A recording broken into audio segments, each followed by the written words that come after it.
Opinions and stories around the game we love, told by your favorite storytellers. Stay up to date with all things cricket.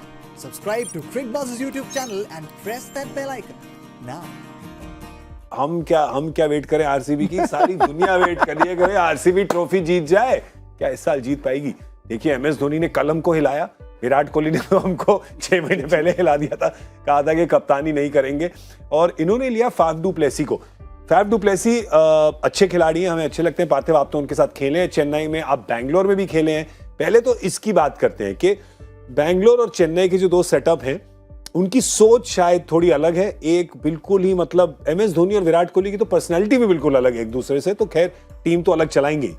क्या Faf du Plessis, जो ज्यादा चेन्नई के setting के player लगते हैं, क्या वो आरसीबी के माहौल में फिट बैठ पाएंगे या माहौल थोड़ा सा बदलेगा? जी, माहौल तो डेफिनेटली बदलेगा। जो जिस तरह से चेन्नई की टीम चलती है, जिस तरह आरसीबी की चलती है, जैसे आपने कहा कि अलग अलग माहौल है, एक प्ले बोल्ड है, एक आराम से पीछे से रह के खेलते हैं, तो वो उसमें एडजस्ट करना मुश्किल होता है। और जब जब ना आप ऐसी टीमों में जाते हैं तो जल्दी से जल्दी मिलना, ज़्यादा टाइम प्लेयर के साथ बिताना, वो एक इम्पॉर्टेंट हो जाता है। जैसे मैंने बहुत सारी टीमें बदली है, तो मुझे पता है कि कितना मुश्किल होता है एक टीम से दूसरी टीम में जाना।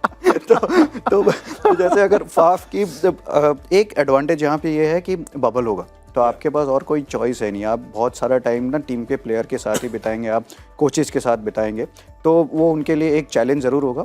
और उससे बड़ा चैलेंज जब होगा कि द स्टाइल ऑफ कैप्टनसी, जिस तरह से विराट कोहली कैप्टन थे, उस तरह से टीम जो चलती है ये पिछले 7-8 साल से, तो प्लेयर्स को भी दूसरे तरीके से, कप्तान को मैं एडजस्ट करना। ड्रेसिंग रूम में विराट कोहली जैसा अगर प्लेयर बैठा हो, तो वहाँ पे प्लेयर्स, स्पेशली खास करके इंडियन प्लेयर्स, कि कहाँ किस तरफ देखे, कि किसकी एडवाइस ले, तो वो भी एक इम्पॉर्टेंट पॉइंट हो जाएगा कि किस तरह से वो अपने आप को एडजस्ट करते हैं, किस तरह से वो इंडियन प्लेयर्स के फ्रेंडली होते हैं ना। फाफ के लिए सबसे बड़ी चैलेंज वही होगी कि वो इंडियन प्लेयर्स को कितना कंफर्टेबल कर पाते हैं। अब आपको मैक्सवेल को तो कंफर्टेबल कराने की ज़रूरत नहीं, वो तो लास्ट ईयर इन्होंने करा के रखा हुआ है। तो बाकियों को, जो इंडियन प्लेयर्स इंपॉर्टेंट है ना, साथ खेलते हैं, तो उनको कंफर्टेबल कराना मेरे ख्याल से फाफ के लिए उससे बड़ी चुनौती होगी। वो खुद कर जाएंगे, क्योंकि खुद एक्सपीरियंस है, हर जगह पे खेले हुए हैं, कप्तानी करी हुई है, तो उनका चैलेंज इंडियन प्लेयर्स के ऊपर ज़्यादा होगा। एक जो एक्सपीरियंस है अंतर्राष्ट्रीय खिलाड़ी का, बहुत बड़ा एक्सपीरियंस जो मिस करेगी आरसीबी, वो है एबी डिविलियर्स का।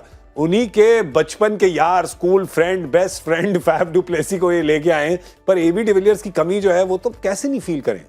वो तो फील ही नहीं कर सकते ना, क्योंकि जिस बार आरसीबी फंसा है, जब भी, तो एक ही बंदे ने बाहर निकाला है, वो एबी डिविलियर्स की। अगर प्लेयर को, आई थिंक जैसे वीरूपा की अब बात करेंगे, बॉलर्स को नींद नहीं आती, वैसे एबी डिविलियर्स का सोच के वैसा ही होगा कि पता नहीं ना कि कल कवर के ऊपर मारेगा, दूसरे मैच में फाइनल के ऊपर छक्का मार देगा उसी बॉल को।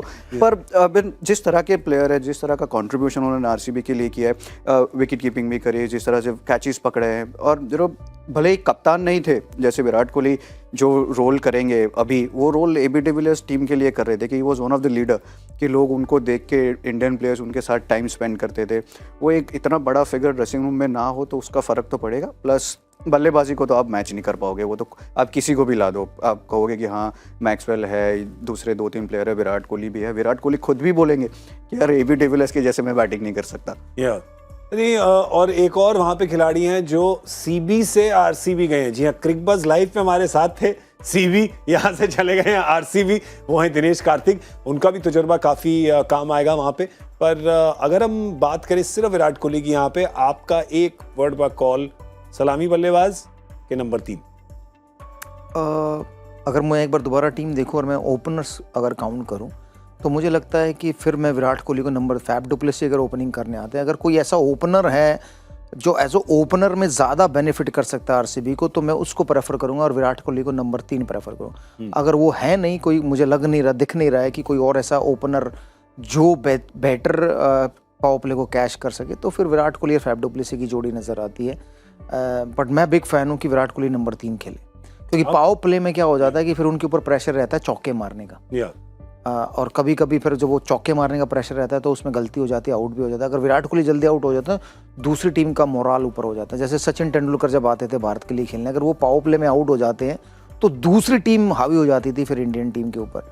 तो वैसा ही यहाँ पर है आरसीबी के लिए। तो इसलिए कि 3 वो आए, 4 मैक्सवेल आए, फिर दिनेश कार्तिक आए 5 नंबर, और फिर उनके बाकी खिलाड़ी आए, तो फिर बैटिंग लंबी लगती है। करेक्ट। तो अगर टॉप ऑर्डर में सपोज कीजिए आप अगर पावर प्ले में आपके 3 आउट हो गए, उसमें एक फैफ डु प्लेसिस हैं, एक विराट कोहली हैं, एक मैक्सवेल हैं, तो फिर उनकी बैटिंग कुछ बचती नहीं। या पार्थिव, यहाँ पे कोई विकल्प दिख रहा है आपको? दूसरा विकल्प है Anuj Rawat, lefty wicket keeper batsman है, वो शायद ओपन कर सकते हैं। 3 नंबर जो जिस तरह की टीम है, आई थिंक विराट कोहली का जो आपने बात करी ना कि सबसे ज़्यादा रन उन्होंने 3 नंबर पे ही बनाए, लेकिन आईपीएल में ओपन करके बना रहे थे, और उनकी अगर सोच देखें तो उनको पसंद है ओपनिंग करना, तो वो एक चीज़ शायद हो सकता है कि आपको ओपन करते ही दिखे।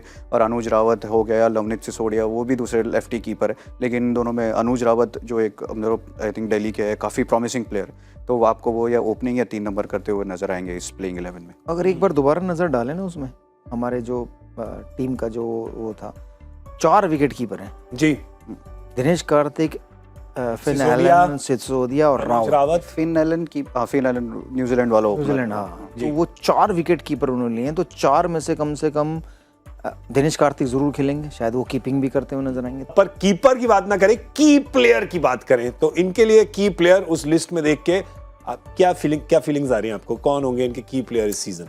आई थिंक हम हर साल विराट कोहली को की प्लेयर जरूर मानते हैं, वो रहेंगे इस टीम में, लेकिन फैफ डु प्लेसिस आने से वो एक की प्लेयर हो जाएंगे, दूसरे मैक्सवेल। बट मैक्सवेल का भरोसा नहीं है मुझे। कैसे बदलते हैं ये नहीं बोला उन्होंने, ठीक है, वो आप लोग ही समझ लीजिए, समझदार को इशारा ही काफी है। चलिए अब हम आरसीबी का जो की प्लेयर ना, इन्होंने बल्लेबाजी की बात करी, मोहम्मद सिराज एक इंपॉर्टेंट प्लेयर होंगे उनके लिए जी, कि रिटेन किया है, विकेटें चटकाने की कोशिश होगी उनकी, क्योंकि जिस तरह से गेंदबाजी करी लास्ट सीजन, यॉर्कर्स भी डाले, अपने गेम को थोड़ा ऊपर लेके गए, तो मुझे लग रहा है मोहम्मद सिराज भी एक इंपॉर्टेंट प्लेयर होंगे अगर उनको रन्स यहाँ पे रोकने हैं तो। बढ़िया।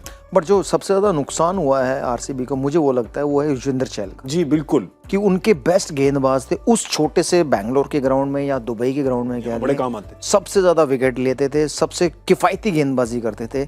मैं उस टीम में होता तो मैं ये सोच नहीं सकता था कि मैं युजवेंद्र चहल को जाने दूं, बिल्कुल ना, कोई भी प्राइस पे। या रिटेन ही नहीं किया उनको। मैं रिटेन नहीं किया तो भी ठीक है, आपने रिटेन नहीं किया, चलो आपकी मजबूरियां थी, आपको किसी और को रिटेन करना था, फाइन। पर लेकिन जब 3 रिटेन किए सिर्फ, जब तो चौथा था स्लॉट इनके पास। जब ऑक्शन हो सकता है कि युजवेंद्र चहल ज्यादा पैसे मांग रहे हो। ओके, बेसिकली जरा चौथा रिटेंशन का था ना, ऐसा था कि अगर आप भले 6 करोड़ कटते थे, लेकिन ओवरऑल की टीम में से आपके 9 करोड़ कट रहे थे, तो आई थिंक आरसीबी बैक कर रही थी कि शायद ये हर्षल पटेल या युजवेंद्र चहल को हम 9 करोड़ में ले लेंगे, तो उनको हर्षल पटेल के पीछे गए 10.5 करोड़, और युजवेंद्र चहल 6 करोड़ में मिस कर गए, तो वो कैलकुलेशन करना जरूरी था कि हर्षल पटेल आपके लिए इतने इंपॉर्टेंट है या चहल, तो मेरे हिसाब से तो पता क्या प्रॉब्लम है, उनकी टीम में चार्टर्ड अकाउंटेंट नहीं है, ठीक है, इसलिए प्लानिंग नहीं ठीक कर पाए।